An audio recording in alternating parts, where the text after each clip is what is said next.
Welcome in to the PHNX Diamondbacks show, brought to you by the Draftkings Sportsbook app, America's #1 rated sportsbook app. My name is Jesse Friedman, and I am joined today not by Derek Montilla. He is still off in California, hanging out with a bunch of people whose names I don't even know.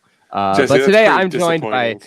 It probably is. But frankly, Jacob, it wouldn't be the first time I've disappointed people with my lack of pop culture knowledge on this show. That's sort of par for the course for me. But Jacob, we're happy to have you here today, filling in for the mayor of PHNX today. Of course. I was pretty disappointed in you when Derek was sending photos from the red carpet event. Did you see his Instagram story? Did you see that he met Machete? Do you know who Machete is? Please tell me. No idea who Machete is. Not a clue. Yeah. I mean, Machete is not, it doesn't sound like a name. It sounds like, like an object to me. But anyway, yeah, my the good hair pod. Yeah, there you go. We're the good hair pod on now. That's exactly. We're also the tall white guy podcast as well when it's me and Fodge. But it should be a fun show today. We're happy to have all of you here with us in the comments. We're going to do a bit of a deep dive today into the Diamondbacks farm system. Of course, we talk about the Diamondbacks farm system all the time. And no, I don't know who Machete is. Brett Johnson, I have no idea. If you want me to know, you can educate me in the comments and maybe I'll pay attention. We'll see. But anyway, we're going to do some farm system talk on today's show, Jacob. But before we get there, a couple of other things I want to note from last night's game. We didn't mention last night on our post-series show. I'm sorry, Charles Woodall Pike. I disappoint people. That's what I do with my lack of pop culture knowledge. It's people just are coming at you. Here. They are, and I've just sort of come to terms with that at this point. But anyway, Jacob, Christian Walker hit his 30th home run of the year last night, and that is a career high for him. He had never hit 30 home runs in a season in the major leagues before. A bit of a milestone for the Diamondbacks first baseman. It was a missile. It was a missile to center field, so it was a fitting way for him to get his 30th. Obviously, a really disappointing game. You would have liked to seen Zac get a win there. I know Zac's been on a tear, so you want to win pretty much every game that he's on the bump. So for them not to be able to provide enough run support for Zac to get a win was pretty upsetting. But at least the Christian Walker home run gave it a little bit of a silver lining last night. Yeah, Elizabeth says, Jesse, you're not alone. I don't know who that is either, talking about Machete. So thank you, Elizabeth. Just Google him. That. You will recognize him if you Google him. I probably would. I'll do that at some point later on the show. We'll see if we can help out my ignorance a little bit. But anyway, a big day yesterday, Jacob, not just for Christian Walker's 30th home run, but for Zac Gallen, 27 in the third innings. His scoreless streak continues. It is alive and well. I was doing a bit of a look today on candidates for August Pitcher of the Month in the National League. Obviously, Merrill Kelly won the award in July. Yeah. And it does not seem out of the question that Diamondbacks pitchers could go back-to-back here. He has some stiff competition. Jacob deGrom has had a really, really good month. Justin Steele, the lefty with the Chicago Cubs, has had a good month as well. But Zac Gallen has thrown like 10 more innings than any of those guys this inning, or this month is what I'm trying to say. So yeah. He probably has a leg up right now as far as I can tell. Back-to-back months with Pitcher of the Month. Can you imagine, if you came to me at the beginning of the season and you said, hey, the team's not going to be great, I probably would have said, okay, sure. But if you came and said that they would win back-to-back Pitcher of the Month awards, I would have probably laughed in your face, because that was one of the worst things last year on this entire team. The pitching was probably the bane of this team last year, and the hitting wasn't great either. I mean, it was all around just kind of a bad year. But if you told me that Merrill Kelly and Zac Gallen would win back-to-back Pitcher of the Month awards, I probably would have just laughed. Yeah, it's wild. It's wild what those two have been able to do this season. Both have sub-3 ERAs. Zac Gallen has a 60% ground ball rate in the month of August, which I think is wild. He's not normally a ground ball artist, but that's sort of how he's doing this. Is the strikeout numbers are extremely high and the ground ball numbers are also extremely high. And when you're doing both of those things, it makes it very, very difficult for opposing hitters to really do anything off of you. Diamondbacks bullpen, Jacob. I know you weren't with us last night, so you haven't had a chance to comment on what's happened the last few days. Believe they have an ERA north of 13 going back to the beginning of the Cardinals series. They've allowed 23 earned runs in that 5-game stretch from the start of the Cardinals series to the end of that Kansas City Royals series yesterday. It's been a little rough, Jacob. That's not great, Bob. It's not great. It's not what you want from the back end of your pitching. It's unfortunate that you have guys like, I mean, even Zach Davies, I would throw him into the mix right now, where I think he's got something like a 2.18 over his last 5 starts. And Merrill Kelly's still pitching well. Zac Gallen's pitching really well. Tommy Henry's pitching well. Madison Bumgarner, well, that's another story because apparently he's getting skipped in the rotation. He is. But it's really unfortunate if you get all of these great outings from your starting pitching, but then your bullpen comes in and just can't hold on to a lead and/or helps the other team extend their lead, right? Your starting pitching, it isn't just to, it is to keep a lead, but it's not just that, right? It's to keep you in a game that maybe they gave up a couple runs early and you're trying to claw your way back, right? And so you need the bullpen to also kind of hold up their end of the bargain. And this team isn't asking the bullpen to do much at this point because they're getting 6 or 7 innings out of Merrill Kelly and Zac Gallen twice through rotation. Even Tommy Henry, 5 1/3 a majority of the time. It's unfortunate that they're not being taxed, but they're giving up all these runs because it puts the offense in a really, really hard spot. And maybe that's kind of why we've seen a little bit of the offensive struggles late in games. They score a lot early, but can't seem to keep putting on the pressure late in games. And I think that might just be because they're pressing a little too much because the bullpen is just struggling to hold on to anything. Chris says spoon feeding runs to opposition is bad. Yes, confirm. But yeah, I mean, as of last night, the Diamondbacks bullpen has now taken more losses than any other bullpen in Major League Baseball. I believe they're up to 31 at this point. It's a lot. I mean, it's too many. And obviously, we don't look at wins and losses as being like, the more finely tuned baseball statistics for pitchers. But when you're talking about a bullpen as a whole, like having the bullpen that has taken more losses than any other in the game is pretty telling and probably is a pretty good indicator of what's happened out there. The Diamondbacks bullpen has a 4.40 ERA on the season, which is quite a bit worse than their starting pitching ERA. Normally, those things are flip-flopped. Normally, your starters have a higher ERA than your relievers. But for the Diamondbacks, you would hope. For the Diamondbacks, very much not the case. Their bullpen ERA is 25th in baseball entering today. So all the way around, just a rough stretch for the Diamondbacks bullpen. Hopefully, they can get things back on track. But Jacob, you did mention that Madison Bumgarner is being skipped the next time through the rotation. The Diamondbacks are setting out to Chicago for a series against the White Sox here. We have the probables for that matchup, as you can see here on your screen if you're joining us live. There is no Madison Bumgarner. This is true. Madison Bumgarner is being skipped, as we talked about on the show yesterday, in order to work with Brent Strom and try to work out some of the kinks. But there's some fascinating pitching matchups here, Jacob. Friday night, we've got Tommy Henry against Johnny Cueto, who somehow Johnny Cueto is still pitching and is actually quite good. He is 6-5 with a 2.58 ERA. This is not the more washed up version of Johnny Cueto that we saw a little bit in San Francisco. He has really turned things around with the White Sox this season. Game 2, it's Merrill Kelly against a to-be-announced starter for the White Sox. They still haven't announced a starter for the Saturday game as of right now. And then in the finale, it's Dylan Cease, who is by all means very good Cy Young contender. Very, very good. He's 12-6 with a 2.27 ERA, facing off against Zach Davies, who has been pretty solid lately for the Diamondbacks. Jacob, looking at this, what stands out to you?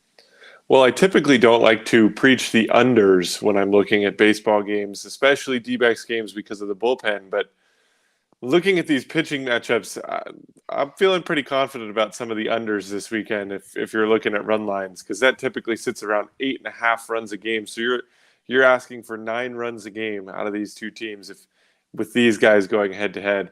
I'm really excited for is it tomorrow night? Yeah, tomorrow night's matchup. Tommy Henry going against Johnny Cueto is extremely exciting for me because with Tommy Henry, you kind of know what you're going to get at this point, right? Doesn't throw hard, likes to throw a lot of strikes. He's got a good couple secondary pitches to work with, but he's going up against a guy that is probably the opposite of that. You never know what you're going to get when you look at Johnny Cueto pitch. He finds creative ways to deliver the ball to the plate. And I think it is one of the most, we love the shimmy. I think it is one of the most electric things to watch as a baseball fan is watching vintage Johnny Cueto pitch, because every single delivery is different. He tries the quick pitch. He does the shimmy. He'll sit there at the top of his, he just mixes it up. And so to go out and watch like the complete opposite of guys, right? Like Tommy Henry's going to go out there. He's got a repeatable delivery every single time. You know what you're going to get from him. And then Johnny Cueto, for all I know, he might just throw in a cartwheel and throw the ball toward the plate. Like you just never know what you're going to see. So that one I'm super excited about. And then the Dylan Cease one, I actually haven't gotten a chance to watch a lot of White Sox games this year. And I love watching good pitching. It's why I love watching Merrill Kelly and Zac Gallen pitch. But watching Dylan Cease, I'm pretty excited about too, because yesterday Bo Brock and I were looking up how the White Sox ended up with Dylan Cease. And man, if I told you that Jose Quintana was the only name going back to the Cubs in that deal, that would have been looking back on it now. You as a Cubs fan, you're probably wondering what would have went down, but they got a World Series out of it. So yeah, hard to complain about that. Brett Johnson said in the comments, the White Sox hold themselves back with Tony La Russa at the helm. This is a bit of a reuniting, right, with Tony La Russa out there doing his thing in Chicago. Jacob, is it safe to say that Diamondbacks fans don't miss that guy in Arizona too much? I heard some stories on the back end of what went on in that front office when Tony La Russa was there, and it was some interesting stuff. So I'll just leave it at that. Let's chalk it up as a grumpy old man. That's kind of what the vibe that I was getting out of it was. But you've seen the videos this year. He's falling asleep in the dugout, whether that was true or not. There was another time where there was a video that surfaced of a fan yelling at him to go pinch run somebody in the middle of an inning. Yeah, I did see almost that. Woke up out of a trance, and then all of a sudden he sends the player out to go pinch run. Safe to say Arizona is happy to be rid of Tony La Russa right now. Yeah, that pinch running scene was wild. It was like the fans were like yelling it at him, and then like in short order, he just like does it. He just does exactly what the fans were telling him to do, and it did not appear at all that he was going to make that move anyway. It 100% looked like he was basically doing what the fan told him to do. It was wild. It was not a good look for the White Sox. I know White Sox fans and even our friends over at CHGO have definitely been less than pleased with the man at the helm of their team, because if you look at this White Sox roster, they should not be a 500 baseball team. They should be well above. They had 9 of baseball's top 100 prospects, and almost all of those guys are up in the big leagues now, right? Like, you've got your entire fleet. Like, this is supposed to be your window. But for some reason, like, this shows you that managing can really hold a team back, right? Like, if you make the wrong decisions, you pull the wrong strings, it can hold a team back. So I'll be curious to see what happens if they miss out on the playoffs this year. But it just hasn't been a good look in the South Side over there. It is not. But the Diamondbacks will be facing some tough pitchers over the weekend, so we'll have to see how all of that turns out. Giselle says, "Spill the tea in the Discord." Fodge. Giselle wants to know all the dirt that you have on Tony La Russa. You can hear a story. Become a member, and you can hear a story. It is a perfect segue, because all of you should head over to gophnx.com today and become a member of the family. You'll either get a free t-shirt from the PHNX Locker, or you'll get your first month for just 50 cents just for signing up. If you go with the annual membership, you'll get that free t-shirt. And if you go month to month, then you'll get that first month for just 50 cents. Also, I believe all of our gear is still on sale. All of you should check out our PHNX summer sale, where you can get our hottest tees for up to 50% off. head over to phnxlocker.com. You can see our Rattler shirt on your screen there in the top right corner. We also have our Seth Cerveza shirt. That one is the full 50% off. So there is no time like the present to add to your arsenal of PHNX gear. We would love for you to do that. There's no better time than right now. Also, Jacob, I haven't been in the office for a while, but I'm told that there's like stuff from More Furniture, just like everywhere, like all of these everywhere. Lovely recliners. This is true. Yeah, it's phenomenal. No, if you walk into our office space, like it's like walking into the most amazing place you've ever been, right? Like everybody dreams about having like a theater in their house, right? Where they can either watch movies, play video games. Like I don't know about you, Jesse, but I've always wanted like a basement that I can put like rows of theater seating in for either a movie night or baseball night or football Sundays. Like it's the dream, right? So you walk into our office and you've got 2 rows of these really, really nice recliners from More Furniture, but they're all facing this wall that has 200 inches of televisions spread across it so that we can watch just about any game that you can imagine. So we're pretty much in heaven here. It just is a matter of how quickly we can get the working spaces together, because we're pretty set when it comes to the relaxing side of things. I mean, the relaxing side of things is really all that matters at the end of the day. Who needs Wi-Fi when you have recliners, right? That's how it works in my book. But it goes without saying that we are so excited for all of you to check out how our friends at More Furniture have hooked our entire office up. Starting at some point next week, hopefully, we'll be live from our new studio space. We're super stoked to share that with you. But yes, from More Furniture, we have new furniture. We have all of these new sets and everything. It's going to be extraordinary. And if you're interested in checking out Moore's Labor Day sale, be sure to visit morefurniture.com. We have a very, very large amount of appreciation for More Furniture, given everything that Jacob just told you. So absolutely be sure to go and check them out for their Labor Day sale right now. But Jacob, we're going to go ahead and jump into some of our farm system talk here for the Diamondbacks. Of course, it's no secret the Diamondbacks have one of the better farm systems in baseball. We're just going to sort of go crazy from now through the end of the show, just talking about some updates with a lot of these different guys. And before we get into that, I want to kind of set the stage here by recognizing that today is Thursday, August 25th. If you look at your calendar, Jacob, what is 1 week from today? 1 week from today is when Corbin Carroll gets called up to the Arizona Diamondbacks on September 1st to complete baseball games here in Phoenix. That is entirely possible. And I guess we don't know for sure, right? Like we're not like reporting news here, although Chris does say that Fodge doesn't lie. I guess we'll find out. I don't lie. I'm just an honest man. Fodge never told a lie. But absolutely, this is possible, right? Corbin Carroll could be called up literally a week from today, right? That we're a week out from September 1st at this point. Rosters do not expand to 40. Rosters expand to 28. So you're only getting 2 more roster spots a week from now. It's not the way that it used to be.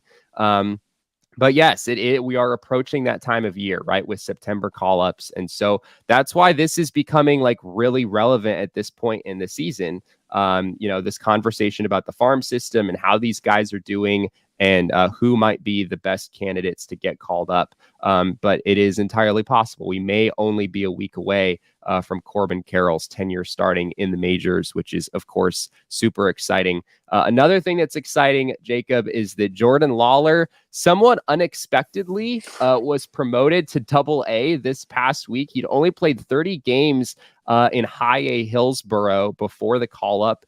He was like 3 for his first 32 after being promoted to High-A, and then he's hit like 370 there in the month of August. And so the Diamondbacks wound up calling him up. I do want to add a caveat here. There is an extra piece to this puzzle that you should know about. The Hillsboro Hops are in Vancouver currently. Yes. They're playing in Vancouver. And based on what we know, Jordan Lawler is not able to travel there. Presumably because of a COVID-19 related issue. We're guessing it's probably that he's not vaccinated, and so he's unable to make the trip over the border. Something COVID-19 related. That's officially all that we know. It also could be a passport situation. We've heard from these teams that a lot of the times they've got these young kids that when they get called up for a very brief amount of time, they have never had their passport ever purchased in their Sure. life. And so you can't get into Canada without your passport. You're looking at a possible situation where maybe he is vaccinated, but his passport situation doesn't allow him to head up to Canada with the rest of the team too. Yeah, there have been a few reports about this out there. I believe that some people have made it a little bit Gotcha. clear that it seems to be more so on the COVID-19 side of things. But you're absolutely right that could be a factor as well. He hasn't been playing in Hillsborough for very long, and he didn't have to travel north of the border previously. So that could be a factor as well. We won't speculate on that. But either way, Jordan Lawler being promoted to Double-A, there is another piece here where for whatever reason, he's unable to travel to Vancouver. And so in a sense, they kind of had to send him somewhere else. When this happened a couple of weeks ago, that somewhere else was Low-A Visalia rather than Double-A. But this time the Diamondbacks made the choice to bring him up to Double-A. And so the question, Jacob, is like, is he going to stay there, or is he going to be sent down once the trip to Vancouver is over? Looking at his numbers from his first couple games in Double-A, he's 3 for 9 with 3 singles and a walk. So he doesn't really seem like overmatched or intimidated by anything at Double-A. And he looks like a guy who will probably stay there as far as we can tell. Yeah, for me, I mean, what are you gonna like? Do you gain anything from sending him back down, right? Like, I think part of the reason they didn't send him down to Visalia was because he actually had hit so well over the course of the last month that maybe I mean, to me, this was no accident that they sent him up instead of down, right? This is Yeah. hey, like you seem to be handling yourself pretty well on a consistent basis in high A over the last month. Like, let's see what you can do because if he goes up for these 3 or 4 games and he's on base at a 400 clip, if he's hitting 300, like is there a reason to send him back down, right? This is all about progression through a minor league system, and if he shows that he's capable of handling Double-A pitching, right, like there's no point in my mind for them to send him back down. Like he's only gonna get more at bats, and I actually think it's really good for him because Amarillo is actually in the middle of a playoff push. They're headed toward the playoffs. Like this could be a really big moment for him to get some experience in a postseason setting too, if he continues to stay up there. Yeah, Brett Johnson says, I'm so excited to talk about Drew like this next year. Oh man, he's gone from Low-A to Double-A in 1 year. Yeah, I mean, possible, right? We don't want to necessarily set the bar that high for a guy who's 18 years old. But yeah, I mean, you never know what could happen. But yeah, I think the optics for me of like bringing Jordan Lawler up to Double-A and having him do okay and then bringing him back down is just really bizarre. Like it just doesn't really seem like something the Diamondbacks would do. Heck, even if he doesn't play that well, I still think the optics of bringing him up and then sending him back down is weird. It's just sort of odd to like do that to the psyche of a young player, like give them a promotion and like let them taste the next level just to like have it only last for a few days. So I'm inclined to think that Jordan Lawler will stay in Double-A for the rest of the season. The Double-A season also has seven more days of games. There's an extra week in the Double-A schedule than there is in the Hillsborough schedule. So that's also a benefit for him as well. But looking at some other guys as well, we're going to kind of talk on the hitting side of things here in this segment, and then we'll finish it off today talking about some of the pitchers as well. We mentioned Corbin Carroll briefly. He hit his 23rd home run of his minor league season last year. He's up to 294, 401, 529. That's a slash line right now with the Reno Aces. Jacob, we talked about earlier. It could be a week from now that we see Corbin Carroll in the big leagues. I hope so. How are you feeling right now about what you're seeing in the minor leagues from him? Yeah, I mean, there's not much more you could ask for from this kid. Like it's clicked at just about every single level he's gone to. He's got every single tool you want him to have. He's got a good arm. He plays great defense. He's got the power tools but like that was the biggest question mark in the draft, right? Like he could hit, but he's not the biggest human being there is. Like he's Yeah. not exactly a large guy, but he's got 23 in the minors this year. Like we talked about this a couple weeks ago. It seems like he could bid for 20 to 25 home runs a year in the big leagues. And that's coming from a guy that is not like large in stature. Like he just He's he 5'10", just seems to generate 165 is effort. what he is currently listed at. It's Yeah. pretty crazy. Yeah, he seems to just generate effortless power. Like some of these home runs that he's hitting, they're not just cheap shots. Like he's taking the ball out to the opposite field. Like he's driving the baseball. Like he's not just looking to. And the funny thing is, like, he is totally one of those guys, like a Billy Hamilton, that like it wouldn't surprise me if he's had a coach at some point in his life say, "Hey, drive the baseball into the ground, try and beat it out to first base." Right? Like I wouldn't be surprised if somewhere in his career someone has told him to do that, and he could. But he seems to understand that like driving the baseball is what is going to give him the best chance of becoming the best player he can be. And if you can have a guy with his speed that consistently finds gaps and finds it, like hits occasional home runs, you can't ask for much more than that. Brett Johnson says he was comped to Jacoby Ellsbury out of the draft, and Ellsbury wasn't really a power guy. I'll take an Ellsbury with power. Hell yeah. Yeah. I mean, hard to argue with that. Yeah. We had Mike Ferrin on the show a few weeks ago. He made the comparison to Jacoby Ellsbury with Corbin Carroll as well. I honestly am inclined to think that Corbin Carroll is arguably could be better than Jacoby Ellsbury. And I mean, you hate to like put that level of expectation on a player when they haven't even played a game in the big leagues yet. But Jacoby Ellsbury was a really good player in this league. But it does feel like Corbin Carroll, as you said, he's shown some power in the minor leagues. Not an outrageous level of power. The 23 home runs this year, you do have to take with a grain of salt because it happened in Amarillo and Reno. So you absolutely have to take that with a grain of salt. But nonetheless, he's still showed some power there, and I think he has a chance to be to really show some power in the big leagues and be more than a slap hitter like center fielder, speedy type. I think he can offer a little bit more than that. Moving through the minor league system here, Jacob, Ivan Melendez is one name I want to touch on. Of course, the Hispanic Titanic guy that Diamondbacks just picked up in the 2022 first-year player draft. He got off to a really rough start in Visalia. He played a couple games in the Complex League, and then they promoted him to Visalia. He got off to a rough start there, but he started to pick things up a little bit. Right now, he's sitting at a 200, 344, 360 batting line with the Rawhide. So nothing like super impressive or anything yet, but it's really started to look better for him more recently. Yeah, he's started to come around. And for those of you in the chat, if you want to keep tabs on some of these guys, like the best way to do it for me is I actually have the MILB app, and it lets you pick every single affiliate that you're a fan of technically. And then you can go through like each day, whether it's just during the D-backs game, like I'll check in a couple times, like on the Aces game, or I'll check in a couple times on that. But it goes all the way down to Visalia. So like you can get updates on just about anybody in this organization. So it's been kind of cool to see some of the draft picks from this last year, especially the Hispanic Titanic, start to see his name pop in a few times. He's got 2 home runs. Like when I open the app, like I know it's hard to get adjusted initially. And so if you open the app and I see, a couple hits for him or a walk and a double, like that's all I'm looking for right now. Like he's got time to progress. And so it's been good to see him kind of flip around the rough start that he had.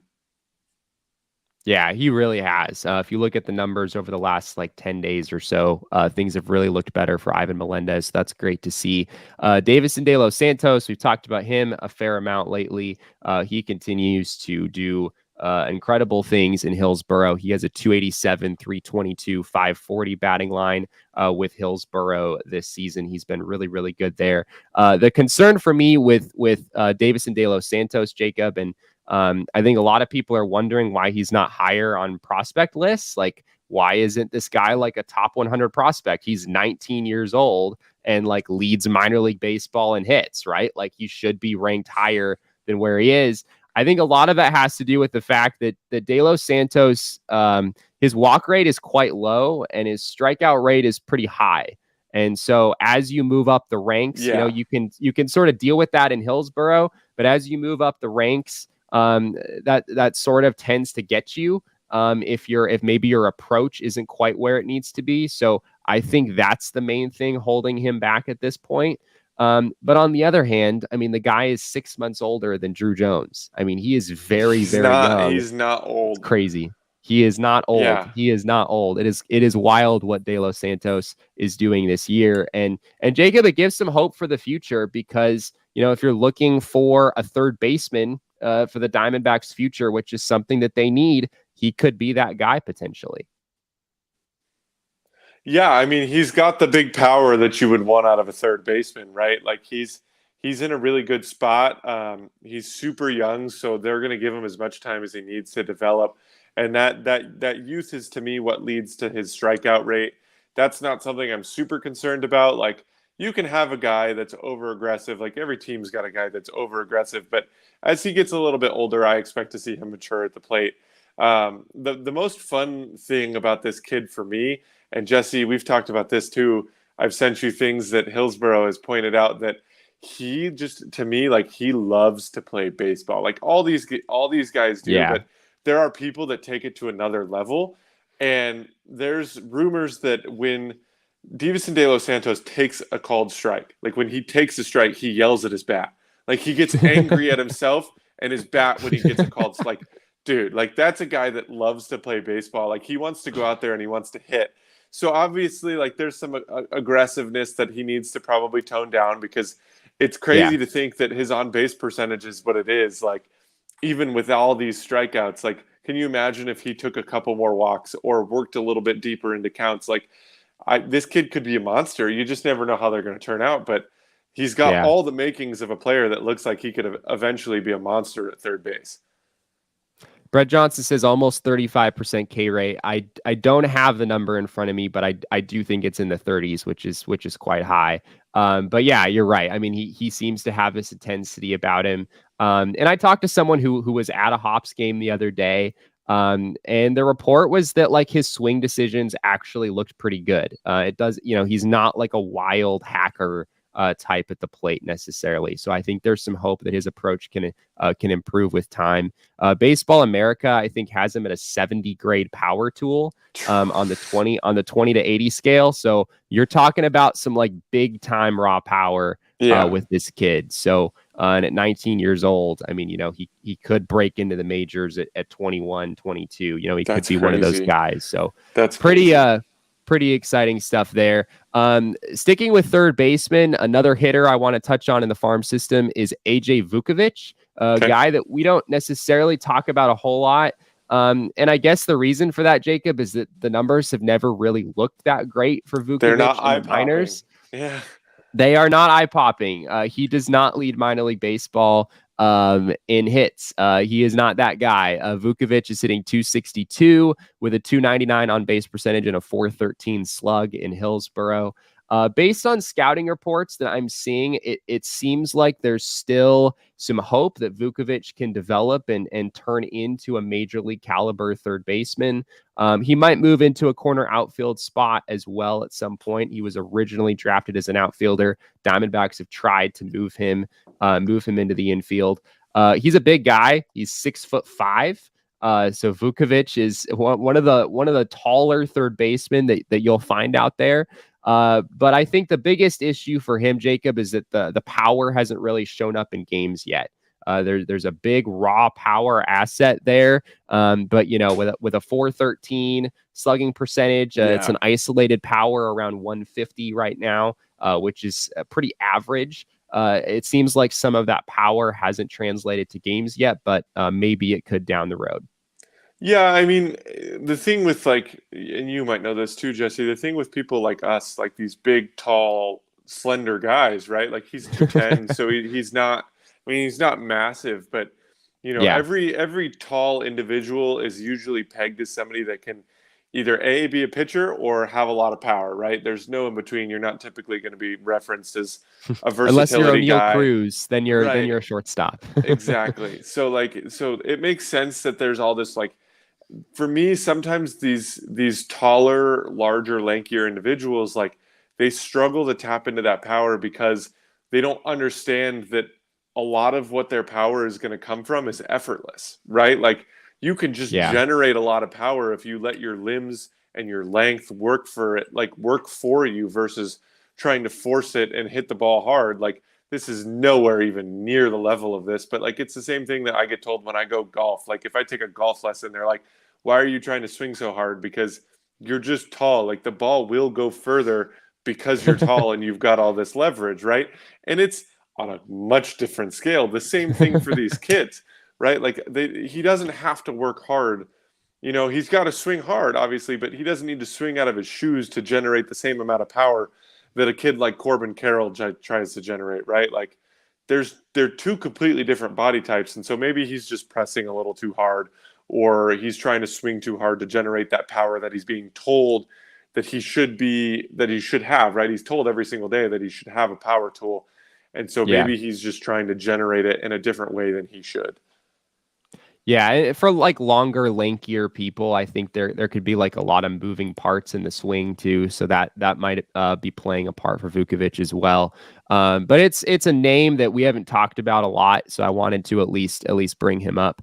We're gonna take a quick break here, so I can tell you about our friends at OGs, where we have some free stuff for all of you.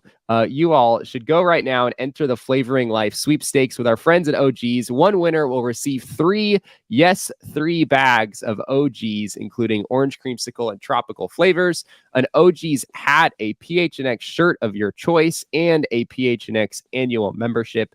It's quite a haul all the way around.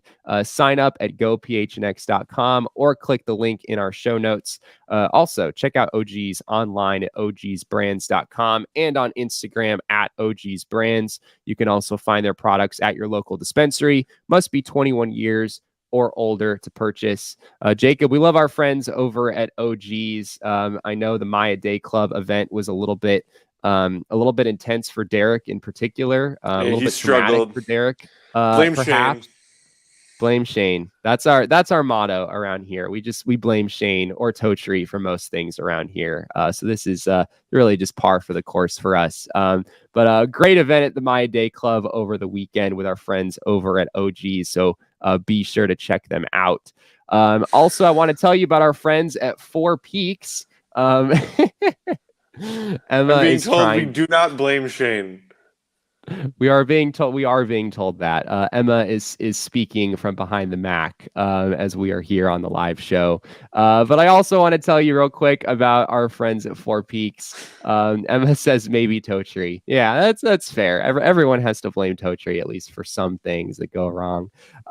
We will be broadcasting live. Speaking of things that could happen next week, Corbin Carroll could be called up on Thursday, and we will be broadcasting live on Wednesday from Four Peaks. Our monthly Last Wednesday is right around the corner. Join us all day at Four Peaks on August 31st for good fun, food, and beer. Speaking of Last Wednesday, we'll be announcing our next winner then as well. Enter to win the Toast of the Month sweepstakes to win a $50 Four Peaks gift card, a PHNX shirt of your choice, and a PHNX annual membership. In order to enter, just go to gophnx.com or click on the link in the show notes. Must be 21 or older. Enjoy responsibly. Jacob, I just can't wait to eat some chicken tenders again. I just can't. I just can't wait. They are really good chicken tenders. I also like might if try you're talking a 5-tool meal, like that's a 5-tool meal, right? Like the chicken tenders, the fries, the beer, the ranch, the blue cheese, whatever floats your boat. If you want the blue cheese over the ranch, that's you. Like, do you, boo boo? Like, I just, like it is a 5-star meal. Has all the tools. It just is. It is where you should go. Much like Dalton Varsho, it does have all the tools. And speaking of floating your boat, I might try a beer float, which apparently is a pretty good thing over it's at so Four Peaks. good. Yeah. I'm gonna have to get my hands on that. Emma do won't you, stop boo boo? putting. Like you just got to do you. Emma will not stop speaking through the messages on the bottom bar of the screen, and it's pretty fantastic. Anyway, we're gonna jump back into some talk about the Diamondbacks farm system here. We're gonna switch over from position players to pitchers here with our last segment talk of the about show. Leandro Cedeno? You don't want to talk about Leandro There Cedeno? is Leandro Cedeno. What would you like to say about Leandro Cedeno? I'd like to say that he hits the ball hard and that people should keep their eye on him. That's my scouting report. He hits the ball extremely hard. It's a pretty good scouting report. Pretty spot on stuff there. I believe he has 27 home runs now. He hit a couple of them in a game the other day. Leandro Cedeno, for those of you who don't know, is the guy who hit 527 foot home run just a few weeks ago. He was like all over the news when that happened. That is the guy that we're talking about. He's 23 years old and in Double-A. So he's not a top ranked prospect for the Diamondbacks, but definitely someone to keep your eyes on. Moving over to the pitching side of things, though, Jacob, Blake Walston is the main name that comes to mind for me as far as guys who are really doing well right now. If you look at the season numbers for Blake Walston, you might not be that impressed, but he has a 2.16 ERA over his last 6 starts. He's going relatively deep into games. He's covered 33 1/3 innings over his last 6 starts. He has 44 strikeouts against just 12 walks in that span. He has a whip of 1.02. All of the numbers over the last month or so for Blake Walston are looking really good. And frankly, Jacob, as far as the Diamondbacks pitching prospects go, a lot of them have seen their stock drop a little bit, if anything. But Blake Walston is one guy who's definitely trending upward right now. Yeah, I mean, you hope that he can figure out some of that stuff, and it seems hopefully that he's turned a page in that. The adjustment to Double-A seemed to be a bit challenging to him. Obviously, you have Amarillo being a really big issue for a lot of these pitchers because it is just notoriously hitter-friendly. But they invested a lot of draft capital in Blake Walston, so they really need him to pan out in an organization that has a lot of depth when it comes to position players, especially outfielders in their prospect system. Like, they need some of these pitchers to pan out. Tommy Henry being the first one already up in the big leagues, like Fott getting the call up to AAA. But Wallston seems to have semi figured out what they're looking for out of him in Double-A. You know, his Ks per 9 look great. He's got 10 strikeouts per 9 innings. Like, that has never gone away. It's just a matter of if he can throw strikes. And for a young kid, oftentimes that's really hard. Because if you're looking for a ton of strikeouts, like, you're flirting with the edges of the zone. Strikeout pitchers notoriously look for edges, and they want you to chase off the plate, right? They'll come in and get a strike across, and then everything that they do after that is just to try and get you to chase. And so for a young kid to get promoted, like, they are looking for him to throw a lot of strikes. And where he gets himself into trouble is he throws and gets behind in a lot of counts. And so, I think his walk rate is like 3.5 or something like that, which is lower than some guys. It's kind of average. I don't know a ton about walk rates, but to me, that's somewhere in the middle. I don't know if you can shed a little bit more light on that. But he's 10 hits per 9 is a lot. And that's inflating his whip a lot. And so that, to me, signifies that he's getting himself behind in counts and then has to come across with a fastball in the zone and or an off-speed pitch in the zone that people are taking advantage of that. Yeah, the walk rate it's not too bad. Since being called up to Double-A, he's at 34 walks and 83 2/3 innings. So maybe slightly higher than average, but nothing too crazy there. But you're right. It's really been more hits that have caused issues for him more than anything else. He's allowed 95 hits and 83 2/3 innings in Double-A. And a lot of that is just Double-A being Double-A and Amarillo being Amarillo, and the fact that it's a very, very hitter-friendly environment. So you have to keep that in mind. But yeah, I mean, he's a lefty in Double-A who's 21 years old. So the future is bright for Blake Walston for sure. Ben in the comments said, did you see Bailey from Foolish Baseball included a D-backs pitcher, Euman Lin, in his stat line scouting series?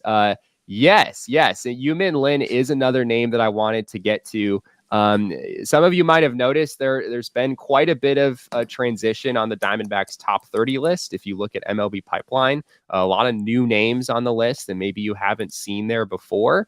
And Euman Lin is one of those guys. He's ranked 16th by MLB Pipeline. Euman Lin is a lefty who's currently pitching with Visalia. He just turned 19, so he is very, very young, even for being at low A at this point. The Diamondbacks signed him last February for $525,000. So as a signing, he pitched for Chinese Taipei in multiple World Cups. So this is a guy who has quite a bit of pitching experience internationally already. The Diamondbacks this year, Jacob, started him in the rookie league, and he was incredible.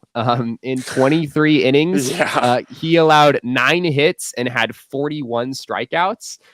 So he completely shoved in rookie ball. The Diamondbacks called him up to Visalia recently. He's made 4 starts in Visalia so far.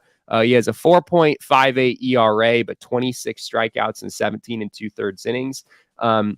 It seems like a lot of pitchers, a lot of guys who come over who are signed internationally, come over and have like 8 different pitches. And Euman Lin is maybe not quite to that level, but he does have a variety of pitches in his arsenal, a lot of different weapons that he can play with. The fastball, I've heard, is about 90 to 92 right now. But being 19 years old and being a pretty skinny guy, I think there's some expectation that he might be able to grow into some more velocity over time. So yeah, Euman Lin is absolutely a guy to be watching moving forward, especially as he's now pitching in low A ball. Other names, Jacob, Ryan Nelson, Dre Jameson. Seems like we've been talking about those guys for a long time. What are your latest feelings on those two? For a while, they were both pitching extremely well over a course of like 4 to 5 starts. Ryan Nelson has not dropped off. Like neither of them have really dropped off completely, but they've had a couple rough outings in their last 3 or 4. It just kind of seems to fluctuate, and I don't know if that's the Reno factor or just the nature of baseball. Right, you're going to go through your hot streaks, you're going to go through your cold streaks. Like. We would be crazy to come out here and say that Zac Gallen will never give up a run for the rest of his life, right? Like, while some people might feel like every single time he goes out, there's a chance he throws a complete game shutout. You're looking at these kids and you're just looking for consistency. And that's not what we're seeing right now, right? They might have one outing where they go 7 innings, give up 1 run, strike out 6 or 7 guys. And then the next outing, they go 5 innings, they give up 4 or 5 runs and strike out 2 or 3 and they walk 5. Like it just, you're not seeing a ton of consistency. And so where I might have been more confident last month that I would have seen them in September. And I'm still not ruling it out completely that you see one of these guys in September. But it just seems a little less likely to me now. I wouldn't be surprised if we see Brandon Pfaadt get a start though. Out of those 3 guys, that's the one I'm the most confident in possibly seeing somebody get an attempt at big leagues before September is over. Yeah, the issue with Brandon Pfaadt is that he doesn't need to be on the 40-man roster because he's not Rule 5 eligible this winter. So there's a little bit of like decreased incentive to bring him up at this point, whereas both Ryan Nelson and Andre Jameson do need to be on the 40-man roster. They don't necessarily have to be on the active roster, but they have to be on the 40-man roster in order to protect them from Rule 5 this winter. So we don't really know how that's going to factor in to when they get called up just yet. But yeah, I was looking at some of the numbers on Ryan Nelson last night, Jacob, and he's throwing a lot of fastballs. Throwing a lot of fastballs. Looking at some of the data, it's been ranging anywhere from 65 to 75% of his pitches are four-seam fastballs. So it's really a heavy amount of heaters, which is maybe he needs to add a little bit more variety there at the end of the day. His four-seamer is often said to be his best pitch. It really has some good riding action. I think it plays up over its velocity. It's been averaging around 93, 94, can touch 97. So there's a lot there with Ryan Nelson's fastball. I think getting some of those secondaries up a little bit is going to be big for him. Dre Jameson's been throwing a sinker quite a bit. Interesting. Which is Yeah, it's a pitch that we've known that he's had, but I wasn't aware that he was throwing it as much as he is right now. In most of his recent starts, he's throwing the sinker almost 50% of the time. He's throwing the sinker about twice as much as he's throwing the four-seamer. We got to see some of the four-seamer in particular in spring training. I know there was this video circulating of Dre Jameson striking out. I don't remember who it was, but someone in spring training with a 100-mile-an-hour four-seam fastball up in the strike zone. Some of you may remember seeing that. Yeah. Pretty incredible stuff, right? So it's a little bit odd when you see a four-seam fastball like that, and a guy for whatever reason is like throwing a sinker instead. But that's sort of what Dre Jameson has been doing lately. His fastball, his four-seamer's been averaging 96 lately in AAA, touching 98 to 99, depending on the start, from what I could tell. The sinker is more like 93, 94, something in that range, which is still really good velocity for a sinker. The slider is sort of supposed to be the bread and butter for Dre Jameson. He's been using it, maybe not quite as much as you'd expect for a guy where that's sort of his elite pitch, according to a lot of scouting reports. But it's sort of weird, Jacob. I mean, you hear these numbers, which all seem pretty impressive. You hear about like this elite out pitch slider, and this hard sinker and this fastball that touches almost 100. And for whatever reason, Dre Jameson is just not, the numbers just don't line up, right? Like the numbers just don't match the scouting report right now. I've heard some people say that his fastball is just somewhat hittable for whatever reason. Maybe if he's not like driving it up in the strike zone, for whatever reason, it's been relatively easy for hitters to track. And so guys have been able to hit Dre Jameson fairly consistently this year. Something that does give maybe a little bit of hope on his front. He's gone 7 innings in 4 of his last 5 outings. So that's a good thing. It sort of inspires some confidence that maybe he can start down the road. But yeah, I mean, after seeing what he did in spring training, Jacob, and seeing him showcase some of this stuff, you had really high expectations for this guy. Yeah. And sometimes this is just the ugliness of like pitching development, right? Is It's that like so the stuff that you challenging. see, the stuff you see like just doesn't always line up with the results. Yeah, I mean, you have to think about how repeatable every single pitch is. Like these guys are throwing high leverage pitches every single time. Like they are the one, right? Like the defense Yeah. is great and all, but they're the ones that dictate whether a ball is even put in play or not, right? Like it's their job to go out there and they're looking to not give up a hit every single time they go out, not walk a guy, not give a hit. Like that is an extremely hard job, especially on a kid who's 23, 24 years old and has to work both physically and mentally through the adjustments that he's gone through to get to AAA. And even beyond that, in AAA, you're facing certain guys, like you might get some top prospects here or there, but then you get up to the big leagues and pretty much every one of these guys was a top prospect in their own regard, right? Like if Dre Yeah. Jameson shows up to the big league level and he has to face Juan Soto and he throws the most immaculate slider that he ever could, right? Starts on the outside corner, drives hard, down inside, and Juan Soto just spits on it and lets it pass. Like that's not something he's probably used to, right? Like, Yeah. and so you go out there and you can get rattled real quick if you can get by on talent in the minor leagues to some degree, right? You've got guys that are trying to prove themselves. They're going to swing it a lot more. Like you get up to big leagues and you throw your best pitch and that hitter stares it down, doesn't even blink, doesn't flinch, doesn't do a single thing. That can rattle you really quick. And so it's always going to be an adjustment, and it's even harder for pitchers than it is for hitters, in my opinion. Yeah.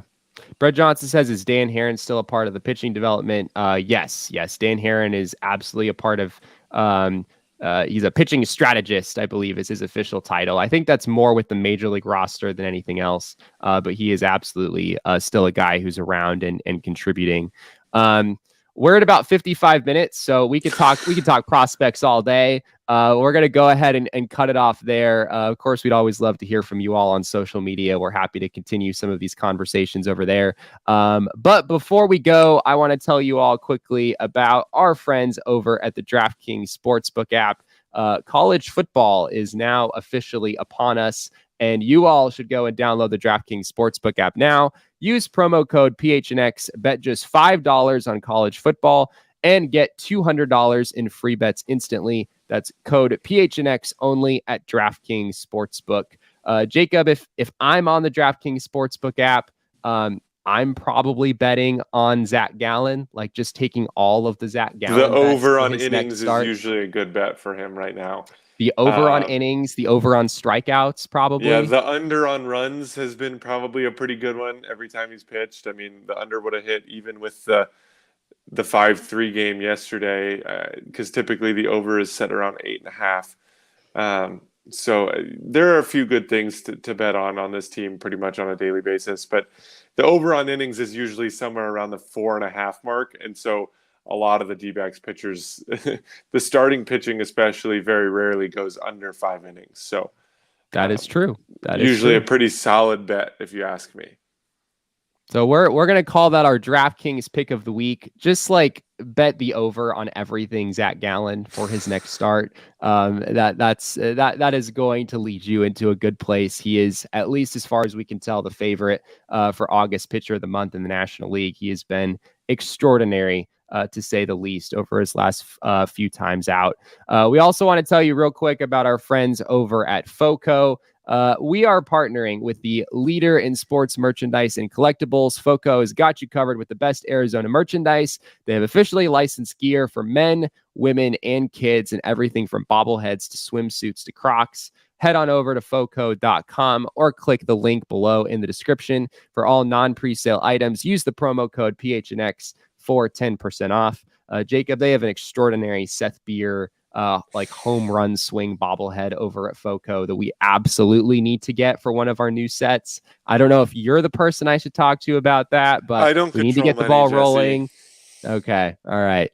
I'll talk to Saul, because I think of all the investments we could make for the new studio space, at least one Diamondbacks FOCO bobblehead has to be in there somewhere. So we'll get on that, and you all should as well. Again, that's foco.com. You can use the promo code PHNX and get 10% off. Well, that is everything that we have for today, everyone. Thank you all for being here and joining us in the chat. If you haven't already, be sure to give us a follow on Twitter. You can find me at Jesse N. Friedman. You can find Faj, a.k.a. Father Overlord Jacob, a.k.a. At Jacob_Franklin4 on Twitter. You can find him over there. We would both love to interact with you on Twitter. Our Diamondbacks page is PHNX_D-backs. But of course, all roads, as Derek would say, lead to PHNX_sports. And that is on Twitter, Instagram, and Facebook. So be sure to interact with us on all of those platforms. We would love to see you there. Thank you all again so much for being here today. We really appreciate it. And remember, kids, baseball is fun, but it's so much more fun when September 1st is just 1 week away.